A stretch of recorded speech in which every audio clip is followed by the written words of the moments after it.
我烤出个泡来呀！啊，这个猪的屁股裂了，太夸张了啊！这个掉了，哦，猪又动了，我去，我已经尽力了。这个就是我烤的。如果是我去广东人的婚宴上烤成这样一个烧猪端上桌，主人可能当场要砍死我。我看你才是那个烧猪，然后把我架到火上烤。这个真的很失败。吃它的时候我不觉得它很可怕，但是我拿到生的的时候觉得它好可怕啊！就这么小一只猪，尤其它这样缩着7、8斤吧，不是特别大的一只小猪。把这个猪板油撕掉。最难的地方是要把这个脊骨给劈开，稍微轻一点砍，尽量对准一点啊。把猪脑取出来，脊骨完全砍开就能看到这里面有一根白色的，有点像骨髓一样的东西啊，在这个头骨下面连着脊骨的位置把它砍断，靠近肋骨这个地方也把它砍断，然后这块骨头可以取掉。接下来把扇骨去掉，切十字切进去，找到这2个关节的连接处，这就是那块小扇骨，要把它取出来。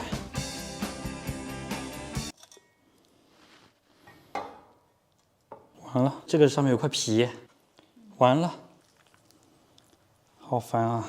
我给补回去行吗？破了，好难看啊，好烦！这个猪太小了，太瘦了，就很容易切到皮了，你知道吧？行吧，就这样吧。功亏一篑，刚才我都觉得要弄好了。后腿这里的肉比较厚，改一下刀，让它好腌入味。肋排要这样稍微切开一点，这样方便它等会儿腌制的时候入味。猪脖子这里的淋巴也要去掉，行吧，就是大概就这样。猪肉多冲洗几遍啊，最好是浸泡15分钟。我们烧了一锅开水，猪皮稍微烫一下，烫一下之后，烫死我了！把它取出来放到冷水当中。哎呀，我看到这个洞我就难受，看到这个洞我就难受。你说难受不难受？放到一边。你们能理解这种不完美吗？我把这边也搞一个洞，对称了，你们会不会觉得舒服一点？后腿关节处要切断，然后这样才能够把它固定成比较好的形状。注意铁丝不要把皮给戳破啊！稍微吸一下水，这样不会稀释腌料。为什么这个小猪有这么骚的味道？我以为老猪才骚，原来小猪更骚。先来调配一个干腌料：白糖80克，食用盐120克，味精20克，还有很多香料粉、五香粉、沙姜粉、胡椒粉、甘草粉、香菜粉等等。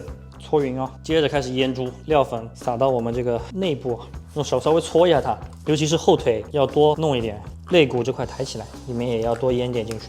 放到旁边先腌个45分钟，我们来炒一个湿腌料：南乳7克，蚝油10克，花生酱10克，芝麻酱7克，糖15克，鸡粉10克，8克生抽，玫瑰露酒8克，海鲜酱10克，柱侯酱10克，把它搅散。锅里少倒一点油，洋葱下一点，蒜末来一点，小火把它炒软炒香啊。炒香之后关火，把我们准备好的料倒进去，稍微放凉一下，放到这个猪肉上，每一块肉里面都要抹到这个腌料，继续让它腌制半个小时。我们来调一个脆皮水。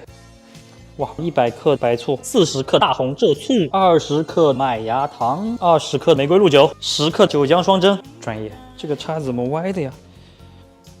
哎呦，擦干净啊！穿的时候注意啊，一定不要穿破猪皮，从这个肋骨下面啊。好，扎穿了。翻过来看一下有没有破皮啊？没有破，没有破。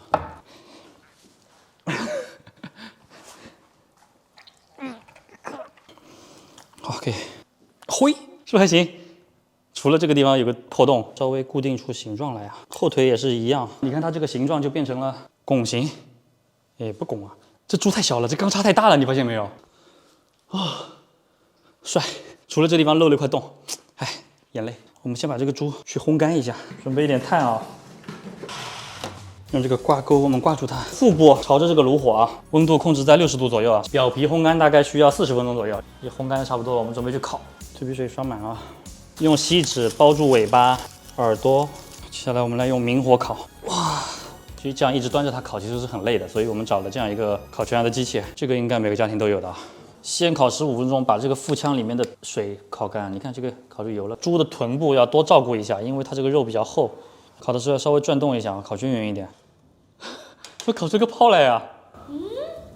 真的，屁股上一个包。对啊，而且这个屁股烤裂了，这个不是我的问题啊，这个是我买来的时候，它这个分割就分割到这里，然后越烤它越膨胀越裂。我看别人的视频的时候，觉得这个不算太难，就这样转烤，但实际上发现很难。它的难点就在于怎么样控制这个角度，然后让它烤到底上色。他们说刷点油上去会让它烤得更均匀，我试试看啊。如果是我去广东人的婚宴上烤成这样一个烧猪端上桌，主人可能当场要砍死我。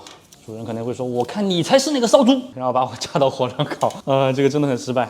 为了让这个猪保持那种拱起来的形状，我现在只能手动给它腹腔加个压力，不顶它这个边上上不了色，顶它又把这个皮容易顶破，这个就是大失误，但问题也不大。先继续假装看不到。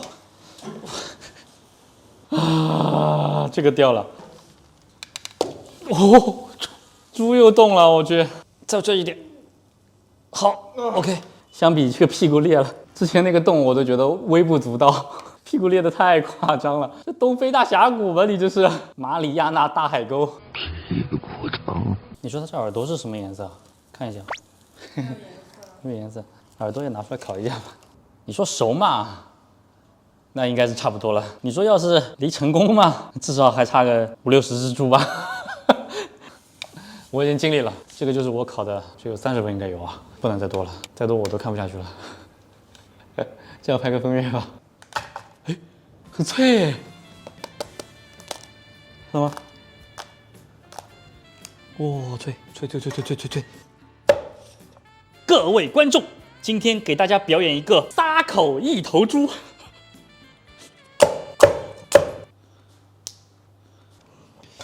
哇！